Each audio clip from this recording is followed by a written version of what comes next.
It's the special edition of Business Incorporated. Thank you for joining us. I'm Chimeze Obi Iwag. Well, the Monetary Policy Committee of the Central Bank of Nigeria has been deliberating monetary policy direction for the next 2 months, with the Central Bank Governor Godwin Emefiele set to announce his decision shortly. Now, this is the first meeting of the committee for the year, and it's coming amid a resurgent coronavirus infections globally. For most economic analysts, African central bankers may find they've used up most of their interest rate ammunition to lift their economies out of recessions that still affect much of the continent. According to them, monetary policy committees have limited scope to provide stimulus after aggressive easing when lockdowns first shuttered output in 2020. And with inflation quickening in Nigeria and Angola, and restrictions that will dull the impact of rate cuts continuing in South Africa and Kenya. All right, let's look at what some of the African central bankers have done and what they are expected to do as they meet this week and next. Let's begin with South Africa. The Reserve Bank of South Africa Monetary Policy Committee met last week, January 21 to be precise, and decided to keep the repo rate unchanged at 3.5%. Now, the decision was not unanimous, though. 3 MPC members decided to keep rates on hold, whereas 2 voted for a rate cut of 25 basis points. However, after cutting rates by 300 basis points last year to aid the country in recovering from the effects of the pandemic, as well as the various lockdowns, the central bank is taking a wait-and-see approach. The MPC's decision took place as South Africa is experiencing a second wave of COVID-19. To date, the country has confirmed 1.36 million infections and more than 38,000 deaths. And in Kenya, the central bank MPC is scheduled to meet on January 27. And analysts believe Kenya Central Bank will probably keep its rate unchanged for a 6th straight meeting, even as price growth remains inside its target range of 2.5% to 7.5%. East Africa's largest economy may have fallen into its first recession in at least 2 decades in the 3rd quarter of 2020. Analysts say while a more accommodative monetary policy stance could stimulate output, the impact of further easing will be muted due to the economic damage caused by the virus. And now Ghana, the central bank's MPC is scheduled to meet on February 1. And for most analysts, the MPC is likely to keep its key rate unchanged, even as inflation moved further above the 10% ceiling of the central bank's target range in December. Although the economy fell into a recession in the 3rd quarter, activity is expected to pick up without monetary policy easing after the government relaxed virus-related restrictions, including reopening schools. All right, let's look at Angola now. Angola's central bank hasn't cut its policy rate in response to the virus and is unlikely to do so due to rampant inflation. The Monetary Policy Committee is expected to meet on January 28. Angola's weak currency is driving up inflation, which is at the highest level in almost 3 years. The economy, just like Nigeria, faces a triple shock from the virus, the drop in oil prices, and a reduction in crude output to meet OPEC Plus commitments. And back here in Nigeria, the MPC meeting started yesterday, and the decision will be announced shortly. Well, Adijong Ewa will tell us what the CBN has done so far since the pandemic started. Eddie. But Jimmy, since you reeled out the decisions of other MPCs from African countries, let's just first of all start with, the decisions of the CBN all through last year, and then we'll go into the interventions. Now, as of March, when they had this meeting, Nigeria had had confirmed about 44 cases of the coronavirus. So then, all parameters were left unchanged. They retained MPR at 13.5%, retained asymmetric corridor, retained CRR at 27.5%, and retained liquidity ratio at 30%. As at the second meeting in May, by then, with the lockdowns and everything, a lot of sectors had been hit, businesses, you know, the economy had taken a hit from all the lockdowns. So they reduced MPR to 12.5% while leaving all other parameters unchanged. By the third meeting, after, you know, the virus got to Nigeria, they retained all other parameters, retained MPR at 12.5%, retained asymmetric corridor of plus 200 and minus 500 basis points around the MPR, retained CRR at 27.5%, and retained liquidity ratio at 30%. The September meeting came and the MPC decided to reduce the MPR by another 100 basis points. So from 12.5%, we got to 11.5%. There was also an adjustment at the asymmetric corridor to plus 100 and minus 700 basis points around the MPR. But then they retained the other two parameters. So CRR was unchanged at 27.5%, while liquidity ratio was at 30%. And then at the last meeting of the year, which was in November, the CBN retained all parameters, left everything unchanged. But then, just apart from the monetary policy, the CBN took some other interventions to help cushion the effects of the coronavirus pandemic. There was a one-year extension of moratorium, so that just meant that every intervention loan that was under moratorium at that time was extended for 1 year. Now, that started on the 1st of March 2020, so it's going to be expiring on the 1st of March 2021. There was an interest rate reduction to 5% from 9%. So at the same time, all loans that were taken from the CBN intervention at that time, the interest rates were reduced to 5% from 9%. The strengthening of the loan-to-deposit ratio, that was done to, you know, improve credit to the private sector. There was a 500 billion targeted credit facility stimulus package. So that was basically for households and businesses that were particularly hit hard by the coronavirus pandemic at that time. The CBN also released a 100 billion health intervention fund that was to support, I mean, with the coronavirus pandemic, there was a lot, you know, you had companies trying to bring in PPEs and all these other health stuff. So the CBN released that 100 billion for them. A regulatory forbearance was granted to banks to restructure loans. And then CACOVID was formed. That's Private Sector Coalition Against COVID-19. And that was amazing because they were able to raise a lot of money. You know, apart from the big names in the cement or the banking industry that, you know, they donated 1 billion and above, or, you know, we saw GT Bank setting up isolation centers, but then we also got a lot of donation from individuals. So if you're looking through the list of donations, you see people donating 100,000 naira, 300,000 naira. So you just had a lot of people being able to donate either to the to their state government or to the federal government, just to help cushion the effect of the coronavirus pandemic.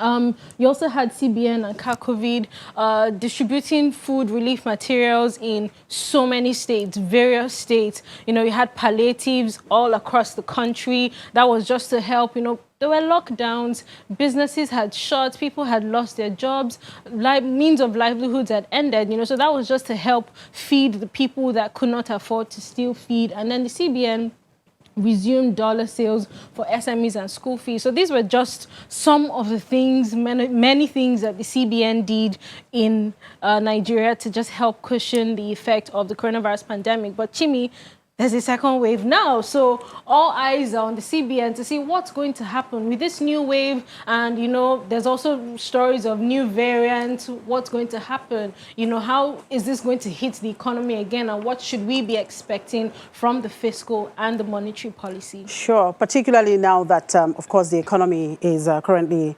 in recession. Anyway. I have joining me now to have this conversation the Chief Investment Officer at AfriInvest Asset Management, Robert Omotunde. He's here with me in the studio, and of course, from our Abuja studio is a professor of capital market studies at the Nasarawa State University, Professor Uche Uwaleke. Thank you very much, gentlemen, for joining us. Professor, thank you for joining us, and good afternoon to you. Robert, I guess I have to start with you. Sure, we've heard what Edidion reeled out, but how would you assess monetary policy making since the outbreak of this COVID-19? I mean, this is the first MPC meeting in the new year. So how would you assess monetary policy making vis-a-vis, the global trend? Yeah, indeed. It's been a very challenging last 1 year. And I mean, we are not out of COVID yet, so it's still very challenging for monetary policy authorities all over the world. For us in Nigeria, I mean, as at this time last year, we didn't know what was about to hit us. So all that the Central Bank and the Monetary Policy Committee was able to do was still maintaining its usual price stability, trying to stimulate growth, because we never really came out of the initial recession we had because we still had slow growth. And then COVID-19 came with all of the lockdowns and all of the, challenges that came with it. But one good thing I think we can give to the bank, one kudos to the central bank, was the central bank rose to the occasion in that they were able to create a lot of stimulus packages, I would say. I think some of which Edidion already rolled out. But the point is that when you now begin to assess the quantum of the stimuli that we've been able to get from the central bank relative to other countries of the world, then you'll find out that we have not really done much. And for most countries in Africa, the developed economies, if you look at countries like the United States, they have close to, double digit in terms of stimulus relative to their GDP. But in Nigeria, and you look at the numbers, it's possibly below 3% in terms of what we have done via stimulus relative to our GDP. But it's understandable because, again, there's a limit to what monetary authority can do. In other countries of the world, we are seeing fiscal stimulus, in addition to monetary stimulus. But on the fiscal side, we also know that there are revenue challenges that the government has to face. And in fact, most of the time, we've had the central government even turning to the central bank for bailout, and I think that is so. The central bank that is has big become boy. that has become an issue. The central bank right is a now. big boy in town right now, and one to watch. And like I said, I keep saying I don't envy the governor. No, it's a difficult job and it's a tough job the world over. I mean, again, but what we have seen in terms of responses from the monetary authority has been to tweak some of the monetary policy parameters to accommodate the current vulnerabilities that we have, both domestically and, in terms of our external balances. All right, Robert, let's get to hear from Professor Waleke. Professor, well, African central banks, including Nigeria, maintain that they still target inflation, but it is clear that the focus has shifted firmly to growth. And the CBN governor, often would say that if not for the intervention programs from the CBN, the situation in the economy would have gotten worse than this. What's your view on this assertion? Absolutely, Chimezie. CBN has proved to be the major game in town in terms of interventions in the economy. But it hasn't been easy, though. Of course, the CBN has the primary responsibility of price stability. We know that from the CBN Act, price stability. But, of course, it also has a responsibility to support growth. Part of its secondary responsibility is to support growth, which is why the CBN in recent times, appear to have activated that development finance function to be able to support growth. And that's primarily because what has become evident is the fact that monetary policy tools, the traditional monetary policy tools, appear to have reached their limits.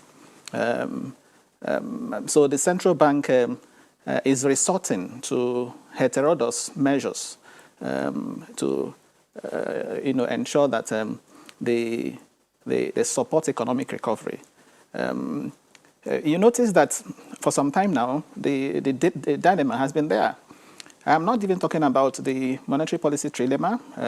Theoretically, we talk about Mood and Fleming trilemma of monetary policy. But the obvious dilemma, posed by stagflation, the fact that the economy is experiencing stagflation. On the one hand, you have rising inflation. As we speak, as of last month, rising to 15.75%. Of course, we also know that the food component is even in excess of 19%. And then on that same hand, too, you also have, exchange rate pressure, forex market pressure. And then on the other, then you have output contraction. So the central bank appears to be hamstrung, caught in between. And that explains why in recent times it is resorting more. Professor, I'm sorry. Professor, I'm sorry to cut in here. Measures Professor, in I'm sorry. Growth. Hello, Professor Owaleke. I'm sorry to cut in here. We have to take a quick break. I'll come back to you as soon as we come back. You can stay with us. We'll be back in a moment.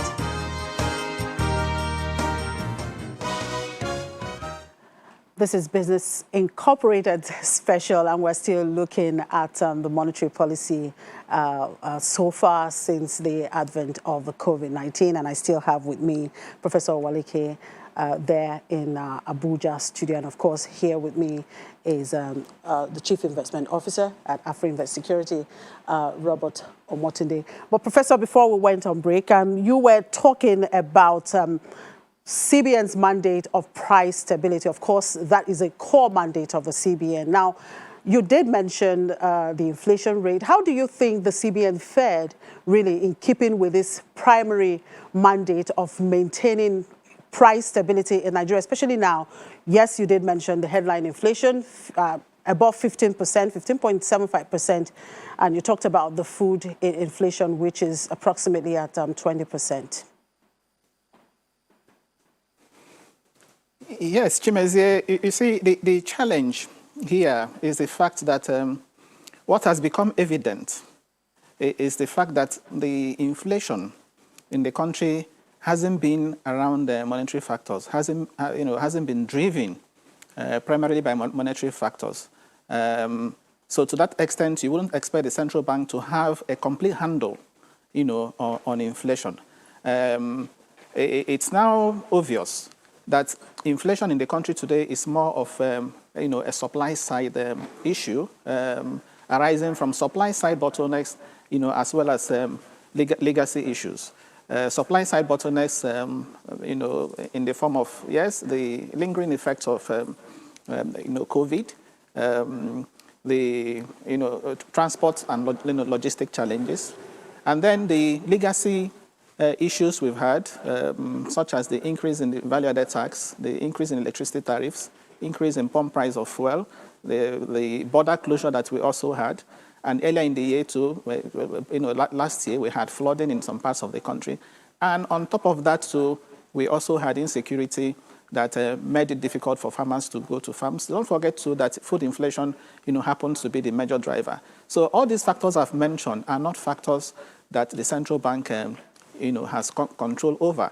And that is why it is more of the fiscal authorities, coming in to handle. So the central bank, in my view, has been approaching it again from the supply side, trying to see how it can support the productive sectors of the economy so that supply can improve. Once we have, increase in aggregate supply, of course, that is intended, or that is expected to, moderate prices. So even as we speak, Chimezie, my bet, today is that the MPC of the central bank, will still be faced with that dilemma, having to rein in inflation on the one hand, having to also check the pressure in the forex market. As we speak, the central bank is still battling with areas of, unmet forex demands, and the gap between the I&E window and the parallel market rate, has continued to widen. So that will be a consideration. Another consideration, of course, will also be how do we continue to, support, economic recovery, given projections by the World Bank, by the IMF, including the National Bureau of Statistics with respect to GDP growth, for 2021. As you know, the 2021 budget is based on GDP output, growth of 3%. So for that to happen, the monetary authorities, will also have to support that. And for them to support that, that may not come by way of, tinkering with the rates, which is why I think that my bet is that this meeting will also end with a hold decision, the parameters being held, because the central bank cannot afford to hike rates because that will, of course, delay economic recovery.